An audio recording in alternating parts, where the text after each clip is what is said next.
Hi, what's happening, y'all? It's your boy Rico from Street Scores, and we have some good news, man. Tankathon and Over the Cap, they have their ways of doing their math, their equations, algorithms, whatever it is. They project that the Washington Commanders will get 2 compensatory picks for the 2023 NFL Draft coming up this April, the end of April, of course. And we already knew that we would more than likely get 2, but now I'm seeing from them that it's going to be a 3rd and a 6th rather than a 3rd and a 7th. So that's very interesting. So it's even better than I originally thought. I mean, of course, we'll get an official announcement hopefully soon from the NFL exactly who's getting which picks and why and all of that type of stuff. But Over the Cap, I guess, has solved the NFL's formula for compensatory picks themselves, because the NFL refuses to release that formula out to the public. But Over the Cap has a good history of being very accurate with that. And then Tankathon, you know, they have the full draft order and everything. So we're going to take a look at what compensatory picks we get, 3rd and the 6th, why, which players are the reasons that we're getting those picks. And then, of course, I want to take a look at our full draft order, all of the picks that we have. So if you plan on doing a lot of mock drafts like I do, and I plan on coming out with one tomorrow focused on building around Sam Howell as our 2023 quarterback, I'm not going only offense, but offense will be the priority, especially like offensive line and getting them some weapons and things like that. But I want to dive into our full draft order and how we ended up with all of the picks that we ended up with, especially with us having to give away our original 3rd round pick to the Colts for Carson Wentz and all of that. So we're going to do a full breakdown of all of our picks and what positions we should probably be targeting for each round and things like that. But before we dive into all of that, make sure you subscribe to the channel, hit the bell next to the subscription button so you get notification immediately. And every time I release an informative and opinionated video just like this one, make sure you pull up every Sunday for my live stream. Even though the Commander season is over, does not mean Street Scores is over. We talk draft, we talk free agency, we talk offensive coordinators, we talk quarterback, Sam Howell, and all of that. Every Sunday, I open up the phone lines for y'all to call in and you give your opinions. If you want to ask me any questions, I'll give my answers as well. And then, of course, I'm coming out with all kinds of content for the rest of this offseason. Y'all know this is when I do my best work, so stay tuned for film sessions, mock drafts like one I'm coming out with tomorrow, one of many that I'm going to come out with different themes. I know I do different themes. Again, the one coming out tomorrow is going to be focused on building around Sam Howell, but I also plan on doing one built around us getting the best defense for the 2023, how we can do that, how we can have a trade back scenario, a trade up scenario, all of that type of stuff. Y'all know I don't want to just do mock drafts over and over again with no theme and no purpose. They're all going to have different objectives and goals in them, so make sure y'all stay tuned for all of that. Without further ado, let's get it.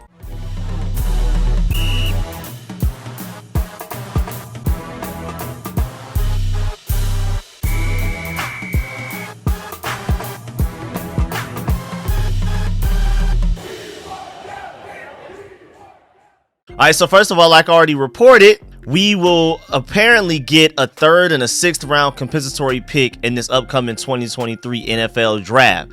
We're supposedly going to get the 3rd one, of course, for Brandon Sheriff, who's making around $16.5 million per year from the Jaguars. And then Tim Settle, who went to the Bills, we're getting a 6th round pick because he's making around almost $5 million per year with the Bills. And then we also lost DeAndre Carter technically. It just depends on when you sign guys. There's a certain deadline where if you sign guys before that from another team, it affects your formula either negatively, or if another team signs your guy before that deadline, it affects your compensatory pick formula positively. So Brandon Sheriff and Tim Settle got deals before that deadline. That's why they give us a 3rd and a 6th. DeAndre Carter also got to deal with the Chargers before that deadline, but his contract is so low, it's only a $1.74 million deal annually, so he doesn't give us any compensatory pick, not even a late 7th rounder for that. Now, of course, we signed guys after that deadline, and some of our guys went elsewhere after that deadline, but because it was after that deadline, it doesn't affect the compensatory pick formula. Because like Andrew Norwell, for example, he could have affected the formula, possibly causing Tim Settle's 6th round pick to turn into a 7th, or even Brandon Sheriff's 3rd round pick to turn into a 4th, because there's a whole formula of how things cancel out and balance and things like that. But luckily, we signed Andrew Norwell after that deadline, and I feel like we probably waited after that deadline on purpose to make sure he doesn't negatively affect our compensatory pick formula going into this 2023 NFL draft. So shouts out to them. I mean, the Andrew Norwell pickup wasn't that great of a pickup, but but at the very least, they did it after the deadline so we can get the most out of our equivalents that left us in free agency last year in Brandon Sheriff and Tim Settle. Who knows, if J.D. McKissic would have stayed with the Bills, and depending on what contract he may have gotten, maybe that would have gotten us a 7th. And the way that he barely contributed this year, I mean, first of all, the neck injuries are serious. I hope he just sits down, gets well, because I don't want to risk any further injury from him. And then I'm also very sad about the fact that even when he was healthy, we barely used him. Scott Turner just acted like he wasn't even there. Jonathan Williams and Jared Patterson were getting carries over him and things like that. So I feel like he probably regrets his decision coming back to the Commanders, and I really feel bad about that, but hopefully everything is well, and I just want him to chill out. I mean, I would love to have J.D. McKissic on that field because he's so explosive, and he's still probably one of our best pass blocking running backs, and there's always a use for that. But I really want him to just get healthy, so I don't even want to worry about that, and that's just a hypothetical situation, so I don't want to talk about it too long as far as compensatory picks go. But again, Brandon Sheriff gives us a 3rd, and remember, compensatory picks come at the end of the round, so after all of the original 3rd round picks go through, then we get our 3rd with Brandon Sheriff, and he's probably going to be one of the higher 3rds because that's the first round that compensatory picks even come in. There's no such thing as a 2nd or a 1st round compensatory pick, and Brandon Sheriff may be one of the higher ones. We're going to take a look at the full draft order to confirm that. And then again, we get the 6th from Tim Settle. That may be one of the lower tier ones, but I'm still happy that it's a 6th and not a 7th. I'll take it. That's the difference between picking in the early 210s to picking in the 250s. So I'm really happy that goes from a 7 to a 6. That's a pretty big jump. That's like a 40 pick jump basically. So I'm happy about that. I will definitely take it. And out of the NFC East, we definitely have the highest picks coming in from compensatory picks. The Eagles, because Hassan Ridgeway, Rodney McLeod, and Steven Nelson left, and then they brought in Hassan Riddick, Kaiser White, and Zach Pascal. They all cancel out, and if anything, the Philadelphia Eagles are in the negative, but it's not like they're going to take picks away from you. But at the same time, they're not getting any compensatory picks because they signed better free agents than they let go. And then the Cowboys pretty much didn't sign anybody that qualified, but they're only getting 2/5 and a 6th. A 5th for Randy Gregory, a 5th for Connor Williams, and a 6th for Cedric Wilson. And then the Eagles, a lot of their guys cancel out. So Evan Ingram, losing him, canceled out with them acquiring Mark Glowinski. Austin Johnson canceled out with Tyrod Taylor. And then they get a 6th for Lorenzo Carter leaving and a 7th for Keon Crozen leaving. And then Jabril Peppers signed such a low contract that he didn't even count towards the formula. So we have the highest picks. The Cowboys have 2/5 and a 6th. The Giants get a 6th and a 7th, and we get a 3rd and a 6th. So that's really interesting as far as compensatory picks go. That just means that we just lost more players in the 2022 free agency than the rest of the NFC East, basically. That's all that really says. Now, moving on before we dive into the full draft order and like exactly what picks we have, what round, what exact picks overall and things like that. Again, I want to give y'all that for those of y'all that want to do a lot of mock drafts like me, so you can know the official picks that we have at least estimated so far. We still got to wait for the NFL to come out with the real official documented exact picks and the exact draft order and all of that. But as of right now, this is what we can pretty much guess. This is the closest thing to the fact we're going to get. So first of all, remember the Dolphins forfeited their 21st overall pick with all of the drama that they had this past offseason and things like that. So everything moves up a pick after the 21st pick. Remember that. Also remember that our original 3rd round pick, our natural 3rd round pick that you're supposed to have every season, we traded that to the Colts along with our previous year's 3rd round pick as well. But as far as this year is concerned, we have to give a 3rd to the Colts. Remember Carson Wentz, if he would have played 70% of snaps or more this season, it would have went from a 3rd round pick to a 2nd round pick. So thank goodness we get to keep that 3rd round pick, but it still hurts to have to lose that 3rd round pick. It would have been very nice to have our natural 3rd round pick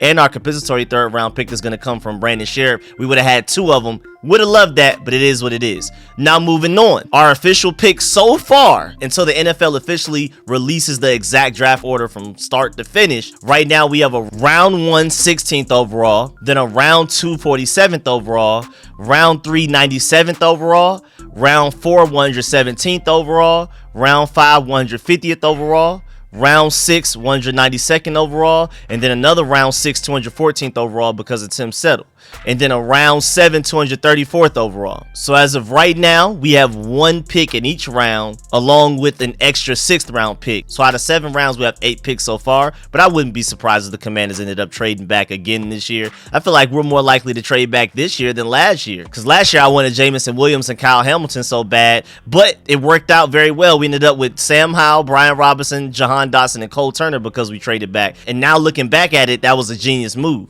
And now this year, I feel like we're even more likely to do it because, I mean, some of our biggest needs, corner, you could argue linebacker, a lot of offensive line as well. The difference between the guy that we would get at 16th compared to the guy that we may be able to get at, like, say, 22nd is not that big. And the guy that we want at 16th is actually quite likely to be 22nd. There's a lot of depth in the cornerback position. There's a lot of guys at offensive line. Now, granted, I have to watch a lot more film to be able to confirm that and develop my opinion around that more firmly. But as of right now, that's what I'm seeing. But again, I have to watch a lot of film. I got to watch a lot more tape. That's literally what I was doing earlier today before I did this video. So I'm trying to, you know, get through this film, and I want to also do some film sessions on the draft picks coming up. Like I said, I'm going to do some videos on those, like Joey Porter and Broderick Jones and guys like that, and Anthony Richardson. I want to do some film sessions for them so y'all can see weaknesses and strengths as far as draft prospects. And I even want to do some film sessions on guys already on the team, like Sam Howell's performance against the Cowboys. So be on the lookout for that. But also, before we get up out of here, just want to let y'all know that even though the Eagles are the #1 seed in the NFC, remember that they have the 10th overall pick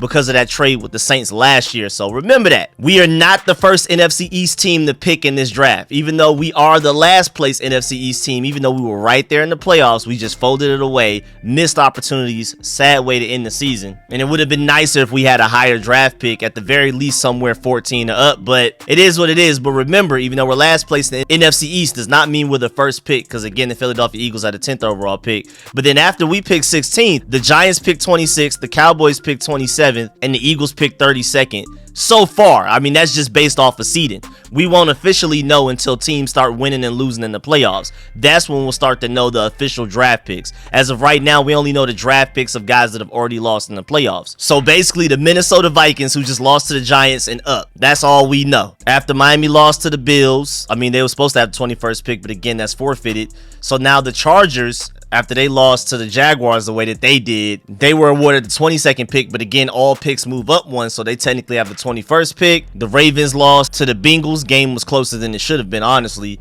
They have the 22nd pick after the Chargers, and then the Vikings, originally supposed to have the 24th, but again, Miami forfeited their pick. The way they lost to the Giants was hilarious as well, so they have the 23rd pick right after the Ravens. But things get tricky because Tampa Bay is still technically in the playoffs, so we'll see when they end up picking. If they beat the Cowboys, their pick is going to skyrocket. But as of right now, they have it projected to be 19 Buccaneers, 20 Seattle, then Chargers, then Ravens, then Vikings. But that's going to change because, again, if the Tampa Bay Buccaneers beat the Cowboys, they're going to skyrocket down. And at the very soonest they'll pick is 24th. We'll see, though. But yeah, man, I'm really excited, man. 8 picks in 7 rounds. And again, I have a very strong feeling that we're going to end up trading back. So I can't wait to get that mock draft scenario done and theme done as well, because I think that's one of the more realistic situations as well. And of course, as far as rounds go, before we go, I feel like round 1 we got to focus on offensive line or corner. I think linebacker is a really big need, but I'm not in love with any linebackers at 16th overall, you know what I'm saying? And then round 2, I think we start to look at linebacker, and if you took offensive line in the first round, maybe you look at cornerback in the second round. If you took corner in the first round, 16th overall, or traded back or whatever, maybe you're looking at offensive line in the second round. I think in the third round will be a nice sweet spot to get a really good center. I think we may give Chase Roulier his last season to prove that he could be healthy, and I think it's quite likely that we spend that compensatory pick that we get from Brandon Sheriff potentially on center. We'll see. Also, I mean, with us not having a certified tight end right now, depending on how much you believe in Logan Thomas or not, may want to go tight end in the second or third round as well. And I don't think you make it out of the 5th round without taking some linebacker, maybe like a project super athletic guy or something, but I wouldn't be surprised if we go linebacker in the second or maybe even the 1st round. So be on the lookout for all of that. And I think cornerback, I could easily see us going corner in the 1st round. I think the positions we're most likely to take in the 1st round are somewhere in the offensive line, most notably tackle, maybe even guard, maybe even center. Depends on how high you are on certain guys there. I mean, we didn't really expect us to be that high on Jahan Dotson like we were, so who knows how they're evaluating players right now. And then I think also cornerback is quite likely as well, as far as 1st round, offensive line or corner. And then after that, it's kind of a, you know, wild west. I think 2nd round tight end, linebacker, offensive line or corner, whichever one you didn't take in the 1st. And then third round, same thing. Interior offensive line, maybe your project tackle, linebacker. And if you still haven't taken cornerback by that point, maybe a corner in the third round. But we'll see though, man. I'm really excited about this draft, man. So there y'all go. That's the end of this video. Please get in the comment section. Let me know how you feel about everything discussed in this video. Please leave a like on this video if you liked it, if you learned anything. Of course, let me know how you feel about everything in this video, our draft picks, the compensatory picks. Are you as excited about having a third and a sixth round compensatory pick as I am? Let me know in the comment section, of course. And also, go ahead and start getting your mock drafts out there. Now that you know the official order of the draft, go ahead and start putting those mock drafts in the comment section as well. I'm gonna be there to check those out. And again, I appreciate all the support, man. Shouts out to all of my sponsors, especially my Pro Bowl sponsors whose name you see scrolling on the screen right now. Catch y'all later. I'm out.